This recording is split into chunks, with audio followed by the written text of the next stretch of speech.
Nous sommes là pour lui. C'est en effet le seul qui est digne de tout ce que nous pouvons. J'ai dit de nos vies, et c'est la vérité. Il est le Seigneur de nos vies, il est celui pour qui nous vivons. Amen. La raison pour laquelle vous êtes ici, la raison pour laquelle nous avons un souffle de vie, c'est lui. Et seulement lui. Amen. Amen. Alors Seigneur, aujourd'hui te remercier, te louer en effet. Te remercier pour ces moments que nous avons pu passer tous ensemble dans la louange, dans l'adoration. Dans ces moments particuliers que nous pouvons vivre, Seigneur, en t'adorant, en exprimant ce qu'il y a sur notre cœur, Seigneur, en chantant des chants de louange, Seigneur, et de ce fait et de cette manière, en proclamant ton saint nom. Amen. Alors merci. Merci pour ta gloire, merci pour ta présence dans ce lieu, parce que tu nous fais l'honneur de ta présence également. Et pour cela, merci Saint-Esprit. Merci également pour cette parole qui va être encore annoncée, pour ta parole qui va être encore annoncée aujourd'hui. Parce que tu souhaites encore nous apprendre, tu souhaites, comme Mathias l'a dit tout à l'heure, tu souhaites nous faire grandir. Et chacun d'entre nous dans ce lieu avons besoin d'apprendre de toi, Seigneur Jésus. Besoin d'apprendre de ce que tu veux, de ce que tu désires, de ta volonté. Alors Saint-Esprit, en effet, ce matin, nous avons besoin de toi, j'ai besoin de toi, afin non seulement de partager, mais Seigneur, afin que chacun comprenne et soit interpellé par ta parole, par ce que tu désires encore nous apprendre aujourd'hui. Au travers de tout cela, Seigneur, sois glorifié, Merci Seigneur. parce que nous le faisons avec toi et pour toi, Seigneur. Alléluia. Merci, Père éternel, dans le nom précieux de Jésus-Christ. Amen. Nous l'avons chanté tout à l'heure. Lorsque nous avons chanté « Jésus, ami de mon âme », il y a un moment qui est particulier. Et nous avons chanté, et c'est des paroles, si vous les avez prononcées, prenez conscience de ce que vous avez dit. Vous avez dit « Tout parle de toi, Jésus. Et tout est pour toi, pour ta gloire et pour ton honneur. Ce n'est pas pour moi. Ce n'est pas pour moi. Ce n'est ni pour vous ni pour moi, car il ne nous doit rien. Mais lui seul est Dieu. Et vu que lui seul est Dieu, je me soumets à tes voix. Ce que je dis, c'est tu es Seigneur, tu es Sauveur, tu es Dieu, tu es Roi, tu es Maître. Amen. Et j'ai besoin de toi. J'ai besoin d'apprendre de toi. Je veux que tu sois le Roi dans ma vie. Amen. Amen. Alors là, nous allons aujourd'hui continuer exactement là où nous nous sommes arrêtés la semaine passée. La semaine passée, pour ceux qui étaient présents, si vous vous souvenez bien, si vous n'étiez pas présent, ne vous tracassez pas, allez voir Ronnie et demandez-lui le lien de la vidéo. Vous pourrez tout à fait revoir cette vidéo, il n'y aura aucun problème avec ça. Mais Jacques, la semaine passée, a prêché il a commencé avec Colossiens. Colossiens 3 et verset 1, et nous allons le relire aujourd'hui parce que c'est principalement ce que nous allons lire ensemble aujourd'hui, c'est ce fameux chapitre de Colossiens 3. Et la semaine passée, nous avons parlé de...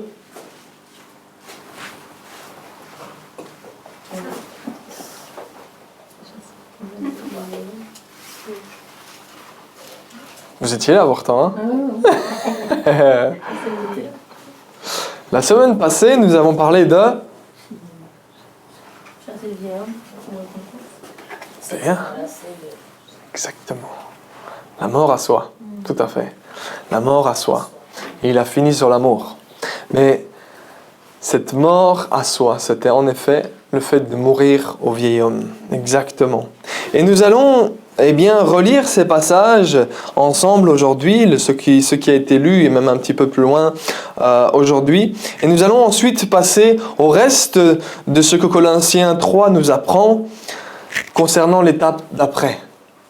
Et c'est d'ailleurs ce qui va être annoncé aujourd'hui. C'est la semaine passée, c'était renoncer au vieil homme, que le vieil homme meurt. Et aujourd'hui, ce sera revêtir le nouvel homme. Revêtir le nouvel homme. Alors nous lisons ensemble Colossiens chapitre 3 verset 1. Il a été annoncé la semaine passée, il est annoncé dans la parole de Dieu. Si donc Vous êtes ressuscités avec Christ. Cherchez les choses qui sont en haut, où Christ est assis à la droite de Dieu. Affectionnez-vous, j'ai pris une ancienne version, la version Osterwald. Affectionnez-vous aux choses qui sont en haut, et non à celles qui sont sur la terre, car vous êtes morts, et votre vie est cachée avec Christ en Dieu. Mais quand Christ, qui est votre vie, paraîtra, alors vous paraîtrez aussi avec lui dans la gloire. Amen. Alors nous voyons ensemble, nous l'avons vu d'ailleurs dernièrement dans les cours de baptême, nous avons vu ce que ça voulait dire d'être baptisé. Pour celles qui sont en train de suivre les cours de baptême, c'est plus récent que pour les autres. Mais nous avons vu ce que représentait le baptême d'eau. Et quand on lit, et un des passages qu'on utilise, on va le prendre juste après, un des passages qu'on utilise, c'est Romains chapitre 6. Et Romains chapitre 6 nous explique, l'apôtre Paul explique aux Romains, et donc à nous également, le principe du baptême, ce que représente le baptême pour chacun d'entre nous. Et j'ai repris ce passage dans Romains 6, versets 10 et 11. Il dit « Car s'il est mort une seule fois pour le péché. » Il parle de Christ. « Mais maintenant qu'il est vivant pour qui ? Il parle de Christ. Maintenant qu'il est vivant pour... Ça veut dire comme moi ?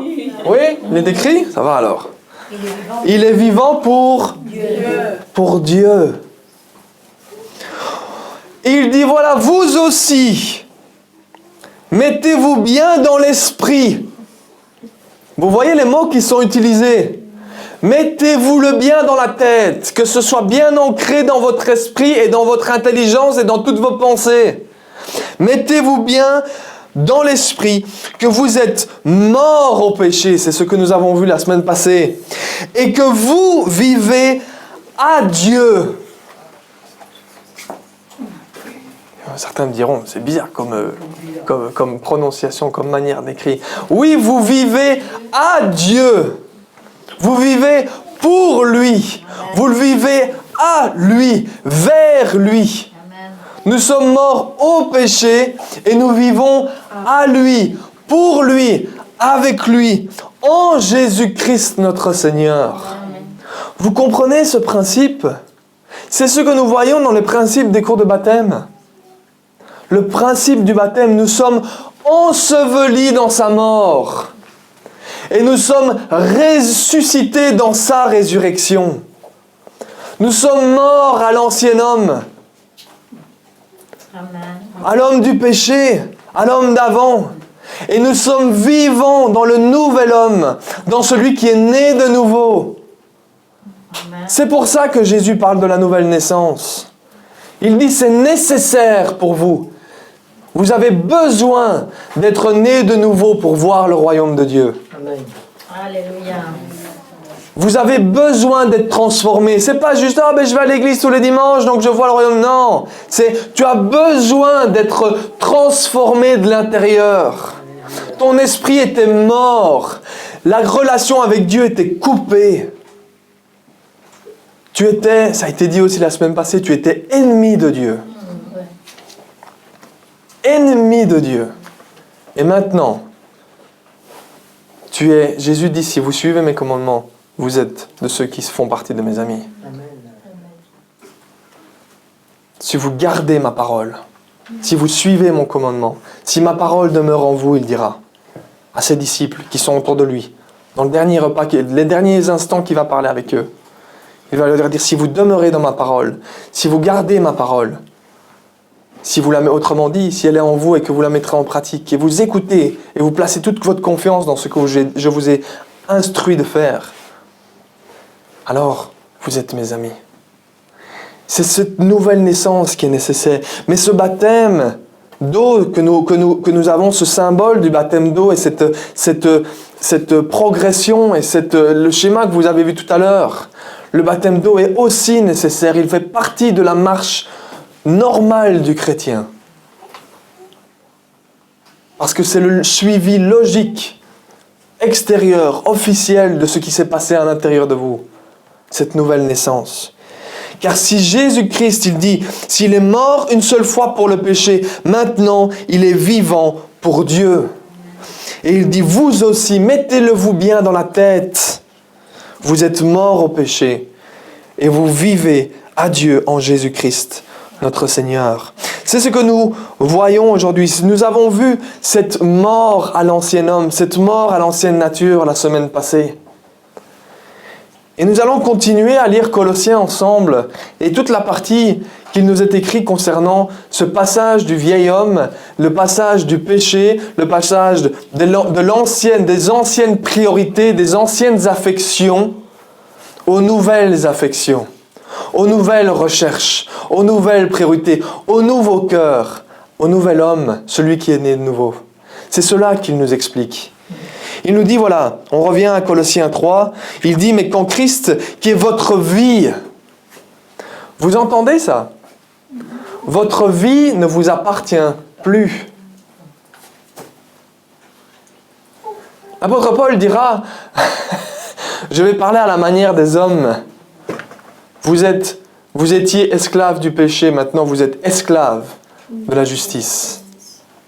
Et il dit, je parle à la manière des hommes afin que vous compreniez. Nous ne nous appartenons plus. Notre vie, ta vie, c'est plus tes intérêts, c'est plus tes désirs, ta volonté. C'est ses intérêts qui deviennent tes intérêts du coup. Alors bien sûr, nous allons suivre les désirs de notre cœur. C'est ce que les psaumes nous disent. Les désirs du cœur. Mais pourquoi? Parce que tu es né de nouveau et ton cœur a été transformé. Tes désirs ont été transformés, tes priorités ont changé. Et donc bien sûr que le Seigneur va te donner les désirs de ton cœur. Pourquoi? Parce que les désirs de ton cœur suivent les désirs de son cœur. Amen. Il dit, mais quand Christ qui est votre vie, il est ta vie, pas toi, lui. Tout parle de toi, Jésus. Et tout est pour toi. Pour ta gloire et ton honneur, nous l'avons chanté tout à l'heure. Il dit, ta vie paraîtra alors, vous aussi, toi aussi, tu paraîtras avec lui dans la gloire. Amen. Pourquoi? Mais vous voyez, quand Christ, qui est votre vie, paraîtra, quand lui, il paraîtra, là, tu paraîtras aussi dans la gloire avec lui. Il dit donc, et c'est ce que nous allons passer rapidement sur les premiers versets, mais c'est ce que nous avons vu en détail la semaine passée. Il dit donc, faites donc mourir ce qui compose en vue, au verset 5, l'homme terrestre, la fornication, la souillure, les impuretés, dans les nouvelles versions il dira, les passions, la mauvaise convoitise, l'avarice qui est une idolâtrie, car c'est pour ces choses que la colère de Dieu vient sur les enfants de rébellion, dans lequel aussi vous avez marché autrefois, lorsque vous viviez dans ces vices. Mais il dit, mais maintenant, l'homme, il a été renouvelé. L'homme ancien, il est mort. Au péché, on l'a lu. Et maintenant, vous vivez pour Dieu. Donc maintenant, qu'allons-nous faire? Eh bien maintenant, il dit, renoncez à toutes ces choses, à la colère, à l'animosité, à la malice, à la médisance, et qu'aucune parole déshonnête ne sorte de votre bouche. Les versions plus récentes diront qu'aucune grossièreté ne sorte de votre bouche. Ne mentez point les uns aux autres, ayant dépouillé le vieil homme avec ses œuvres. Vous comprenez? On l'a dépouillé. On l'a enlevé. On l'a retiré. Nous sommes devenus une nouvelle créature. Amen. Et voilà, il continue au verset 10. Et là, nous avançons dans revêtir le nouvel homme. Et voilà les mots qu'il utilise. Et bien précisément, c'est l'Esprit qui a inspiré les apôtres afin d'écrire ces choses. C'est important qu'on comprenne que, oui, c'est des hommes qui l'ont mis par écrit, mais c'est Dieu qui te parle. Et les mots qui sont utilisés, ils sont tellement parfaitement utilisés. C'est pour ça qu'il nous dit, et que l'Esprit nous dit aujourd'hui, ayant revêtu le nouvel homme. Vous vous êtes habillés ce matin? Vous vous êtes habillés. Vous êtes revêtus d'un habit nouveau. Ou peut-être pas nouveau. Je vois qu'il rigole. Vous vous êtes habillés d'un habit, vous vous êtes revêtus d'un habit différent d'hier, ou peut-être pas, ou peu importe. Mais vous vous êtes revêtus de ce vêtement. Et il dit, ayant revêtu le nouvel homme, qui se renouvelle par la connaissance, à l'image de celui qu'il a créé. Ce nouvel homme, cette nouvelle créature que tu es, elle va être renouvelée par la connaissance de ce que Dieu va te révéler dans sa parole. Lorsqu'il va parler à ton cœur. Et lorsqu'il va parler à ton cœur va être interpellé comme nous pouvons l'être parfois lorsque nous lisons des choses et nous disons « Oh, on n'avait pas compris ça. » Révélation de la part du Seigneur. Il t'a révélé quelque chose que tu n'aurais jamais compris auparavant. Et là tu dis « Ah ouais, j'ai compris maintenant. » Pourquoi ? Parce que à ce moment où Dieu t'a révélé cette chose, il l'a fait afin que tu mettes cette chose en pratique. Et en mettant cette chose en pratique, parce que ton cœur a changé, tu vas le mettre en pratique. Et en mettant cela en pratique, tu vas ressembler à Jésus. Il se renouvelle par la connaissance, à l'image de celui qui l'a créé. Il dit ensuite, « Ici, il n'y a donc ni grec, ni juif, ni circoncis, ni incirconcis, ni barbare, ni scythe, ni esclave, ni libre. Mais Christ est toute chose en tous. » Vous comprenez ce qu'il est en train d'essayer d'expliquer ? Il est en train de dire, chacun d'entre nous, ici, parce que nous sommes une nouvelle créature, un nouvel homme, qui ne s'appartient plus, mais qui est Christ en moi, Christ en toi. Tu n'es donc plus belge ou, qu'est-ce qu'on a comme nationalité ? Américain ou gabonaise ou... Ça n'a plus d'importance. Il n'y a plus de couleur de peau. Il n'y a plus de race ou de tribu ou de quoi que ce soit. Tout est uni en une seule personne. Celui qui est le roc, le rocher, le fondateur, celui sur qui tout se base, celui de qui nous sommes les membres, celui qui est la tête. Christ. Car il est toute chose en tous. Vous voyez, il dit, Christ, dans ta vie, il n'y a plus de « Oui, mais j'étais comme ça, ou je suis comme ça, ou je suis telle couleur, ou je suis telle taille, ou je suis telle grandeur, ou je suis telle chose, Non, tout ce qui est en toi, c'est Christ. Et Christ est toute chose, il est tout ce qu'il y a de plus important dans nous tous. Il est notre vie. Et nous sommes vivants pour lui. Ou plutôt, en Christ, pour Dieu. Il est en nous. Et nous ne sommes plus nous, nous sommes lui.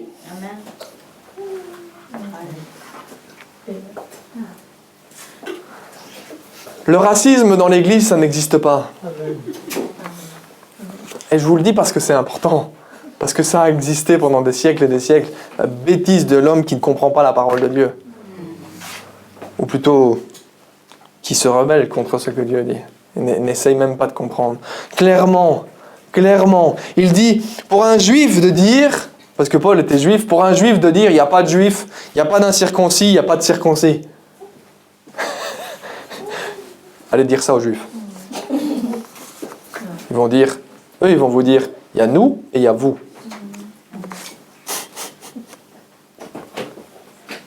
Mais lui, il dit, non. Il n'y a plus de juifs ou de non-juifs ou de circoncis ou d'incirconcis. Ce qui compte, c'est plus la circoncision. Ce qui compte, c'est plus ta tribu. Ce qui compte, c'est plus ton appartenance. Ta nouvelle nation, ta nouvelle appartenance, ta vie maintenant. Oublie le reste. Ta vie maintenant, c'est Christ. Et lui seul. Ton appartenance, elle est là. C'est lui, ton corps. C'est lui, ou plutôt, c'est lui dont tu fais partie du corps, de son corps. Tu es en lui. Amen. C'est important de comprendre ces principes-là. Nous sommes une famille. Et c'est pour ça que nous insistons aussi, dans cette Église, que nous insistons sur les rapports familiaux. Quand nous disons, certes, nous sommes, si vous suivez les cours de disciples, on explique que de fait, l'Église c'est aussi une entreprise, ça va fonctionner comme une entreprise. Pourquoi? Parce qu'il y a un service à faire, il y a du travail à faire, et c'est normal, parce qu'on a des choses à faire. D'accord? Mais ça fonctionne comme une entreprise familiale. Nous sommes tous les membres de cette famille.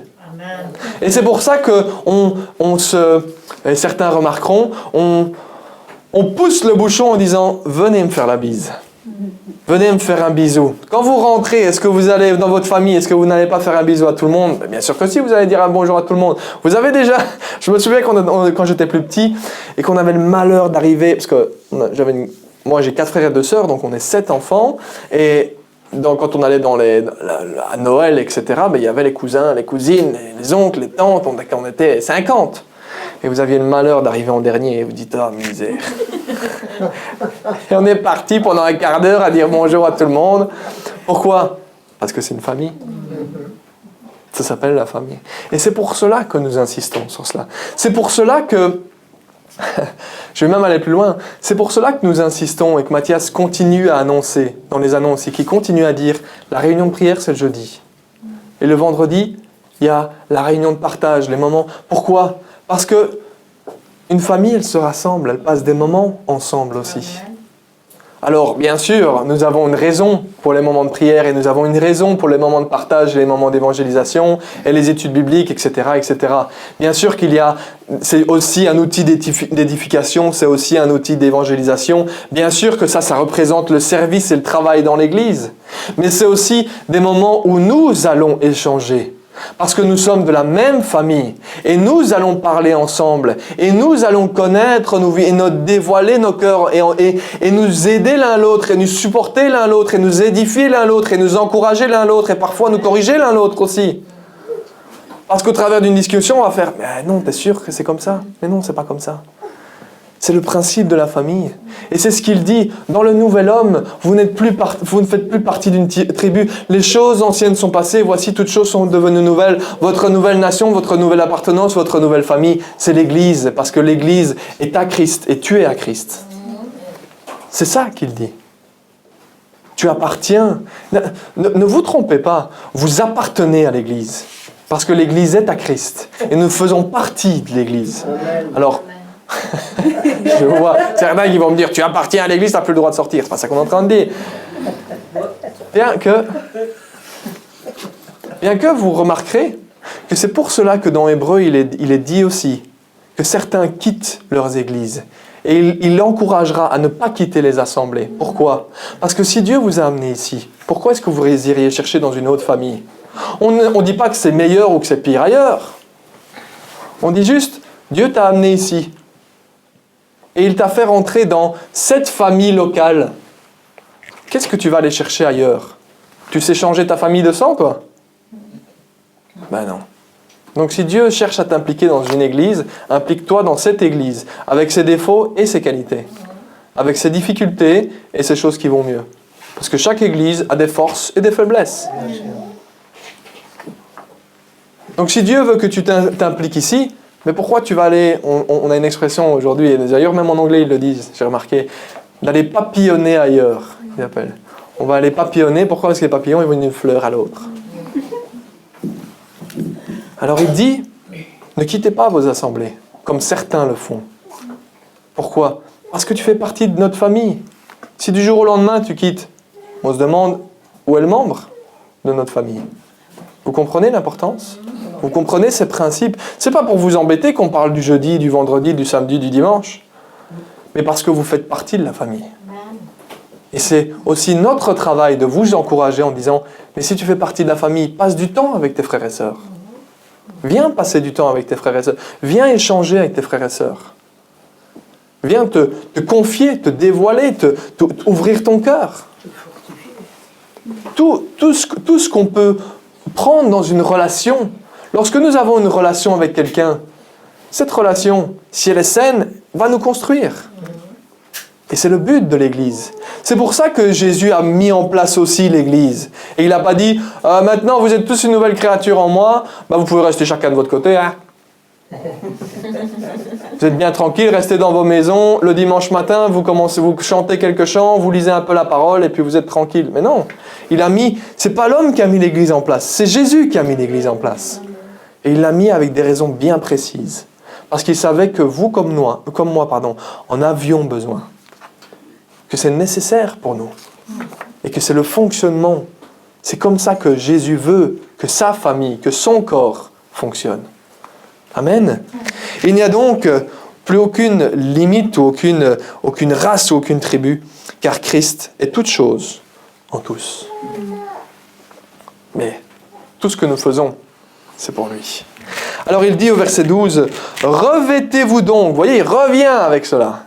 Maintenant, revêtez-vous donc, comme les élus de Dieu, ces saints et ces bien-aimés, des entrailles de miséricorde, de la bonté, de l'humilité, de la douceur, de patience, vous supportant les uns les autres, sans faire exprès, j'ai déjà avancé dans les versets, vous supportant les uns les autres et vous pardonnant les uns aux autres. Et c'est intéressant ce qu'il dit juste après. Il dit, si l'un de vous a quelque sujet de plainte contre l'autre, comme Christ vous a pardonné, vous aussi, usez-en de même. Faites la même chose. Christ t'a pardonné, toi. Pourquoi est-ce que tu tiendrais la faute sur ton frère? Tu as vu ta faute? Tu connais tes fautes. Tu connais tes faiblesses. Tu connais tes péchés. Tu connais tes erreurs du passé. Et Christ t'a pardonné. Pourquoi est-ce que toi, tu ne pardonnes pas ton frère? Il dit, faites la même chose. Pardonnez-vous les uns les autres. Christ vous a pardonné, vous aussi, pardonnez. Il dit, voilà, il continue, il dit, mais surtout, soyez revêtus. Ouais, on revient, il le répète. Répétition, ayant revêtu, revêtez-vous. Et maintenant, soyez revêtus de la charité, de l'amour, dans les versions plus récentes. De l'amour, qui est le lien de la perfection. L'amour, c'est quoi? C'est ce que Christ a fait. Il a donné sa vie pour ses amis. Et nous de même, tout autant que Christ est notre vie et nous vivons pour lui, eh bien il dit, tu aimeras le Seigneur ton Dieu de tout ton cœur, de toute ton âme, de toute ta force, de toute ta pensée. Et le deuxième commandement qui lui est semblable, dira Jésus, tu aimeras ton prochain comme toi-même. Ça veut dire ce que vous voudriez qu'on vous fasse, faites-le aux autres. Faites-les passer avant, faites passer leur bien-être avant votre confort. C'est pour ça qu'il dit, l'amour c'est le lien de la perfection.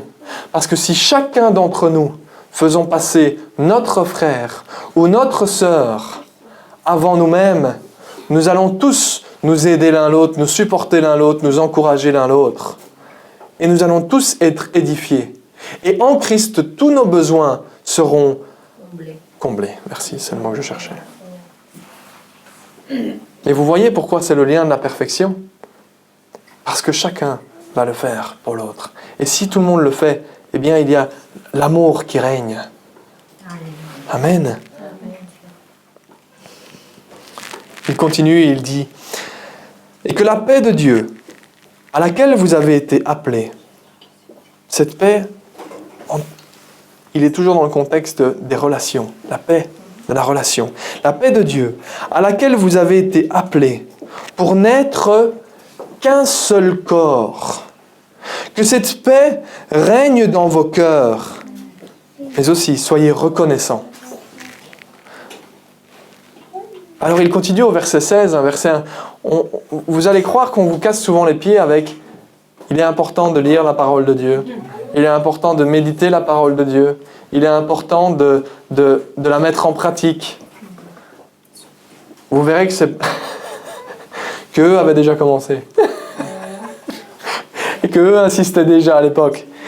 Il dit que la parole de Christ habite abondamment en vous, avec toutes sortes de sagesse, vous instruisant et vous exhortant les uns les autres, par des psaumes, par des hymnes et des cantiques spirituels, chantant du fond de vos cœurs au Seigneur avec reconnaissance. Ça a été dit tout à l'heure en plus. Ça a été dit, les chants que vous pouvez élever vers votre... Vivez-les, ça a été dit, vivez-les de tout votre cœur. Parce que nous sommes là pour lui, pour l'adorer, pour le louer. Amen. Alors il dit, vivez chantant du fond de vos cœurs au Seigneur, avec reconnaissance. Et voilà que nous arrivons au dernier verset, au verset 17. Et celui-là, voilà sur lequel, lorsqu'il finit ce sujet, voilà le point sur lequel il finit. Il dit, et quelque chose, donc quoi que vous fassiez, soit par vos paroles, soit par vos actions, faites tout au nom du Seigneur Jésus, rendant grâce par lui à Dieu, notre Père.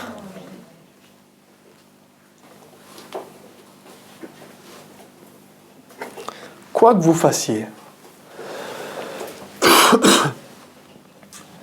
quoi que vous fassiez, nous allons le faire par lui et pour lui, parce qu'il est notre vie.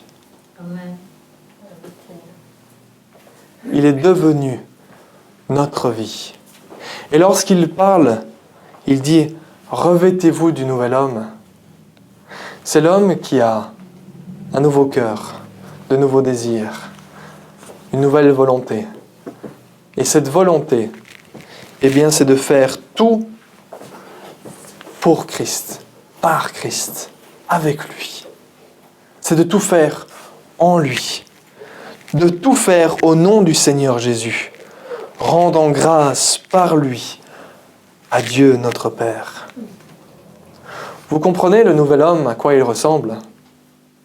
Le nouvel homme, c'est celui qui est tout ce qu'il fait, la manière dont il va parler à son frère, à sa sœur, la manière dont il va vivre lorsqu'il est tout seul chez lui, la manière dont il va éduquer ses enfants, la manière dont il va parler à ses parents, la manière dont il va parler à ceux qui se trouvent autour de lui, la manière dont il va être dans ses relations, la manière dont il va être au travail, la manière dont il va parler à ses collègues de travail, la manière dont il va parler à ses amis, la manière dont il va agir avec ses amis, la manière dont il va agir à l'Église, sa fidélité à l'Église, la manière dont il va également travailler, le travail qu'il va montrer.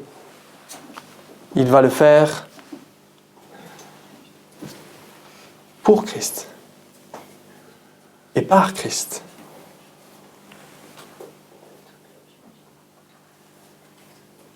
Vous comprenez?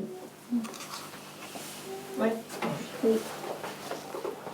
On a parlé la semaine passée de la mort au vieil homme, qu'il fallait mourir au vieil homme. Et voilà ce que la Bible nous dit. Vous devez mourir à vos anciens désirs, mourir à vos anciennes pensées, mourir à votre ancienne manière d'agir. Et maintenant, votre seule raison de vivre va être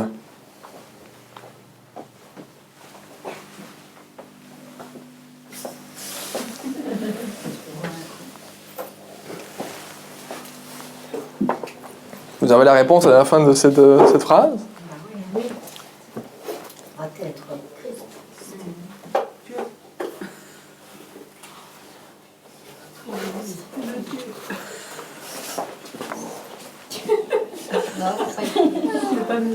Je me dis peut-être que vous avez l'air n'être pas endormi, ça va?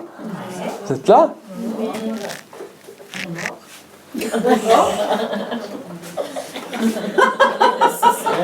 C'était mort, t'es encore dans l'ancienne nature, toi. Alors non seulement il va falloir mourir, mais il va surtout falloir commencer à vivre.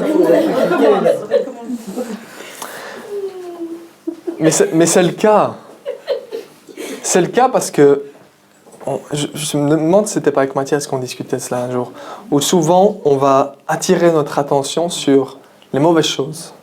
Et il y a des étapes. Bien sûr, la parole de Dieu nous parle de mourir à notre ancienne. Donc, les deux étapes sont bien entendu hyper importantes. On n'est pas en train de remettre ça en question. Sinon, ce ne serait pas enseigné de cette manière. Mais vous voyez, on va dire, je dois mourir à moi-même tout le temps. Il dit, oui, bien sûr que tu dois mourir à toi-même. Mais tu ne dois pas juste enlever ce qui est mauvais. Tu ne dois pas juste arrêter ce qui est mauvais. Tu dois commencer à vivre ce qui est bon. Non seulement tu dois arrêter de vivre comme tu étais avant, mais si tu fais juste ça, tu vas reprendre des autres... Peut-être que tu vas arrêter tes mauvaises habitudes, mais tu vas reprendre d'autres mauvaises habitudes.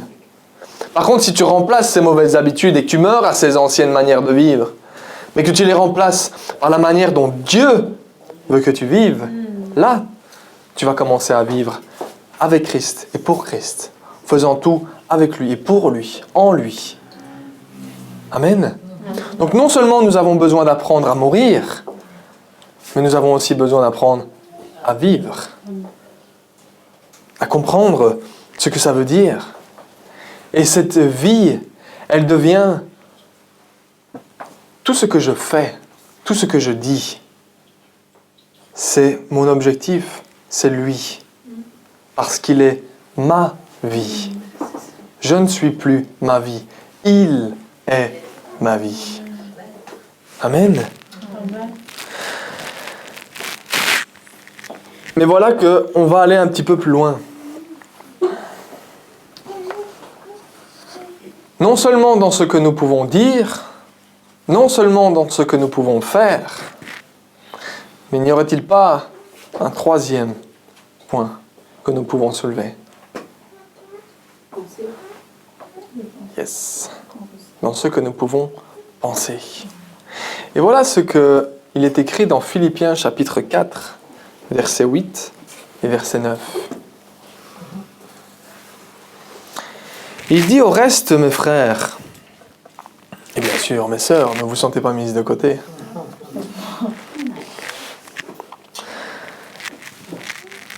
Il dit que toutes les choses qui sont véritables, que toutes les choses qui sont honnêtes, que toutes les choses qui sont justes, toutes les choses qui sont pures, toutes les choses qui sont aimables, toutes les choses qui sont de bonne réputation, et où il y a quelques vertus, et qui sont dignes de louange, que toutes ces choses occupent vos pensées.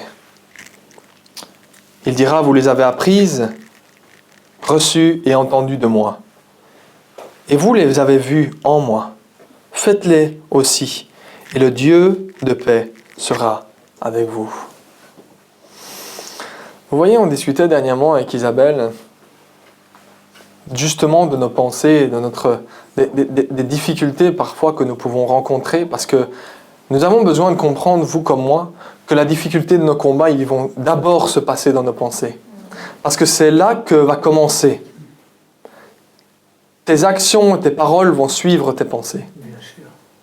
Donc là où la plus grosse partie de notre combat, la plus grosse partie de notre bataille sur le mourir à l'ancienne personne et vivre pour Christ, en Christ et avec lui, c'est dans nos pensées que ça va démarrer. Et c'est pour ça qu'il insiste là-dessus. Parce que l'autre jour, nous en discutions et puis on pouvait discuter des difficultés qu'on pouvait rencontrer par rapport à tout ce qu'on peut penser, tout ce qu'on peut rencontrer et dire mais pourquoi est-ce que j'ai telle difficulté, telle difficulté. Et on discutait de cela et elle me disait mais t'as vu parfois ce qu'on se permet de regarder. C'est vrai.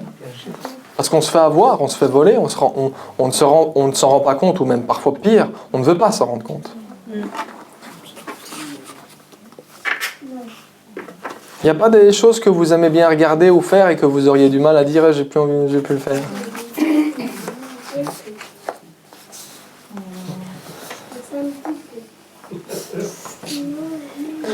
Je sais que quand je dis ça, tout le monde se sent concerné.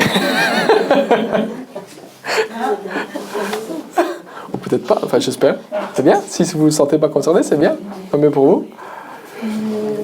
Mais vous voyez, elle est trop sainte, c'est pour ça. Mais vous voyez, On va prendre un exemple concret. Il dit, au reste mes frères, il parle bien à nous, enfants de Dieu. Et je répète, les filles, ne vous sentez pas exclues. Donc il dit bien à chacun d'entre nous, voilà ce qui doit rester dans vos pensées. N'est-ce pas, Roman? Que toutes les choses qui sont véritables, que toutes les choses qui sont honnêtes, que tout ce qui est juste, que tout ce qui est pur. Dites-moi un petit peu, lorsque vous allumez votre TV, est-ce que tout est pur? Non. Pavé dans la mare, ça. Lorsque vous allumez vous prenez ces merveilleux outils que nous avons dans les mains maintenant, que tout le monde a dans les mains systématiquement, et que nous allumons, pas tout, presque tout le monde, excusez-moi, presque tout le monde, il y a des exceptions encore dans la salle, c'est bien. Et que nous l'allumons et que nous ouvrez vos réseaux sociaux, quoi que ce soit, ou YouTube ou quoi que ce soit, tout ce que vous pouvez imaginer. Est-ce que tout ce que vous voyez est systématiquement pur? Non.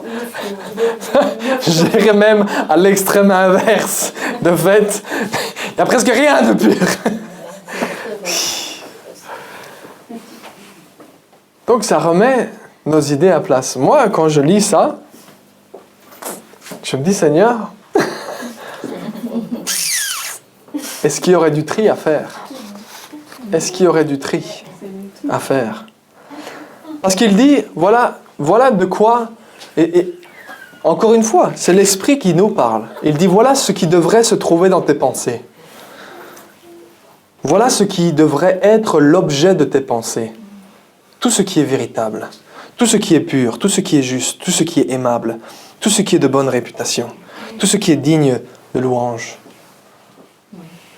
Que ce soit l'objet de tes pensées. Et chacun d'entre nous sommes confrontés, lorsque nous lisons ces passages-là, nous sommes confrontés à pouvoir nous dire, c'est vrai que mes pensées ne sont pas toujours comme ça. Je suis tout seul ou... Bien sûr. Pécheur! On va faire un tour de table pour voir oui ou non, bien sûr. Je vous ferai dire que l'ennemi, c'est l'accusateur des frères. Hein? Mais vous comprenez comme ce principe de revêtir le nouvel homme. Le nouvel homme qui a un nouveau cœur, de nouveaux désirs, de nouvelles priorités et de nouvelles pensées, parce que il commence à avoir les pensées de Dieu. Et nous lisons ceci, et nous nous disons, c'est vrai Seigneur, c'est vrai que j'ai besoin que mes pensées, et je veux que mes pensées soient cela. Amen. Je veux que mes pensées soient cela. Amen. Et la vérité, c'est que, là je vais aller encore un peu plus loin, la vérité, c'est que ça ne dépend que de nous.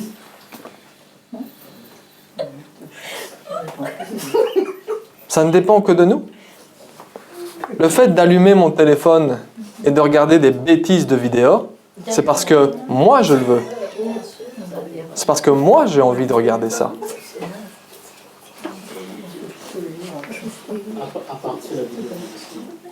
Par contre, voilà. Par contre, ça ne veut pas dire, et là on revient dessus, hein, ça ne veut pas dire que tout est acheté. Pourquoi? Parce que vous pouvez très bien utiliser ce genre d'outils de manière tout à fait correcte. Et que tout ce que vous regardez va être des choses qui vont vous édifier, des choses qui vont amener votre pensée dans la pensée de Dieu.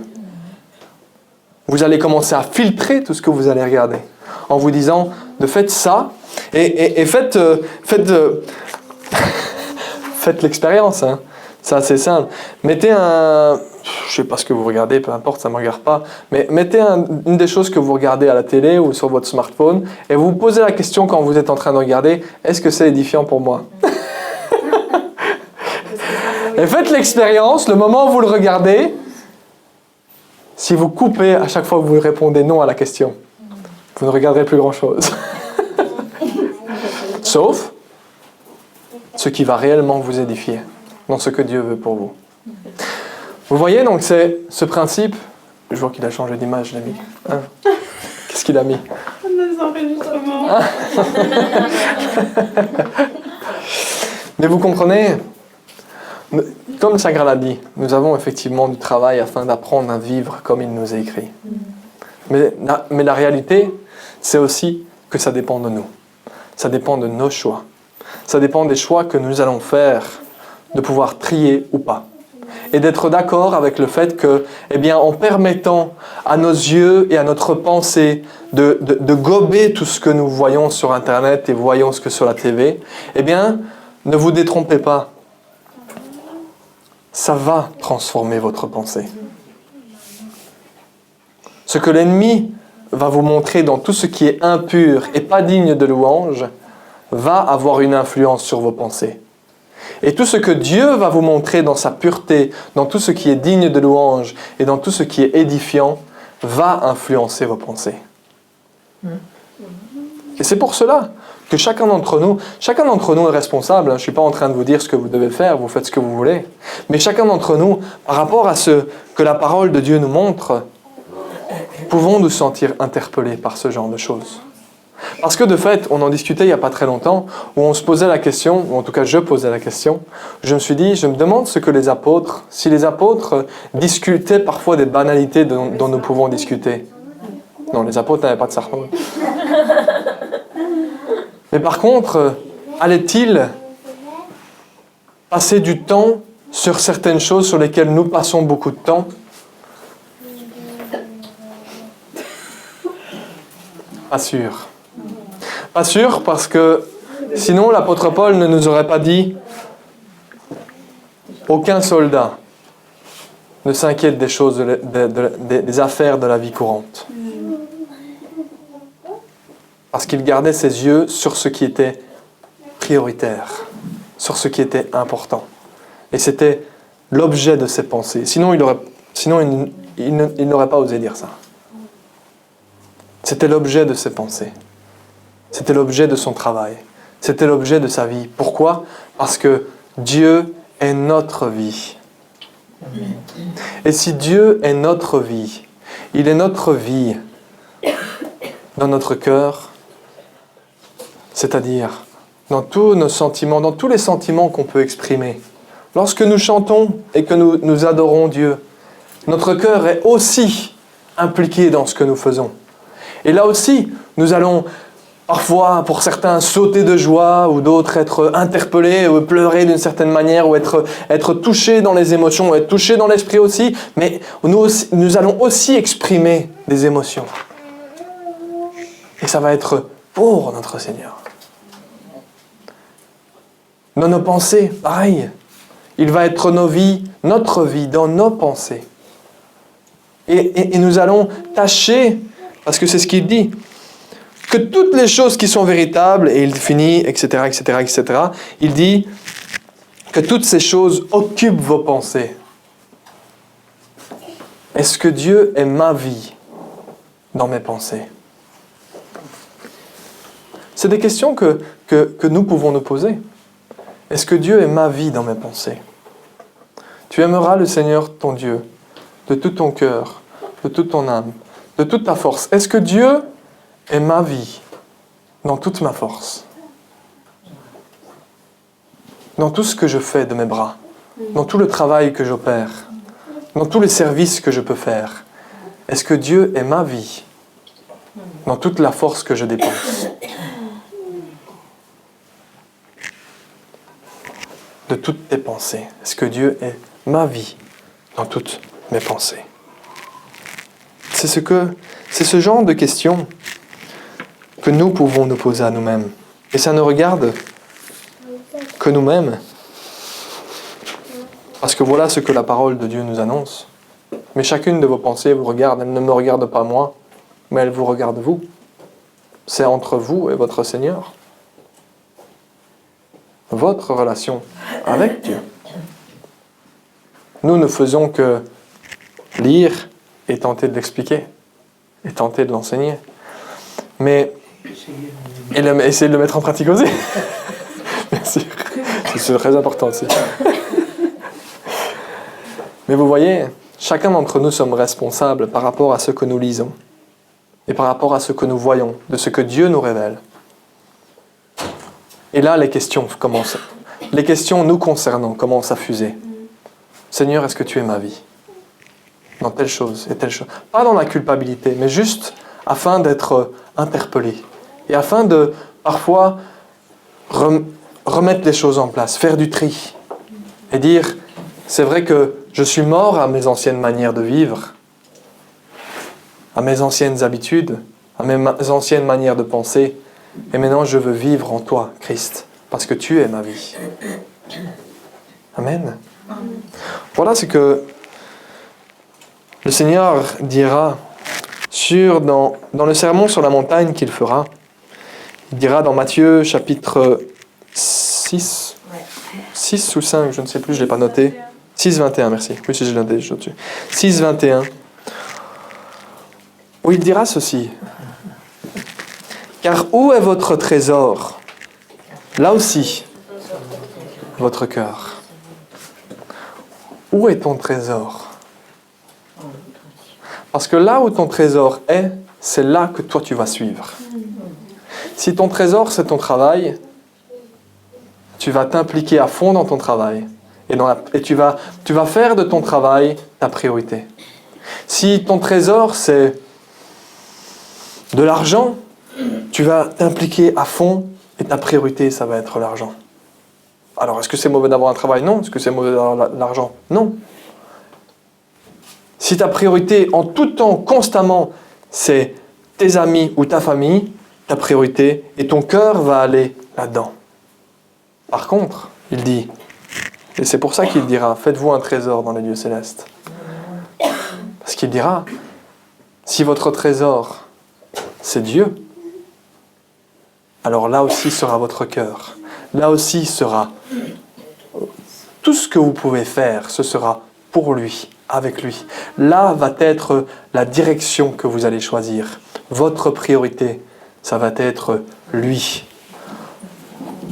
Mort aux anciennes manières de vivre et vivant en Christ. Parce que Christ est ma vie. Voilà la manière dont la parole de Dieu nous parle du fait de revêtir l'homme nouveau. D'être cette nouvelle créature. Cette nouvelle créature, voilà à quoi elle ressemble. C'est ce que nous avons vu ensemble. Maintenant, désires-tu être cette nouvelle créature et placer ton trésor dans le ciel et faire de Dieu ta priorité? Telle est la question. Amen. Seigneur, te remercier et te louer, parce qu'en effet, toi tu es bon. Bon en tout temps, bon en tout moment. Et tu veilles sur chacun d'entre nous. Et tu nous encourages, Seigneur, à vivre pour toi, et de cette manière à être réellement heureux, à être réellement prospère, Seigneur, parce que la réelle prospérité, c'est lorsqu'il y a cette vie complète en toi et pour toi. Alors merci Seigneur éternel. Merci parce que c'est vrai que tu nous apprends et tu nous fais grandir.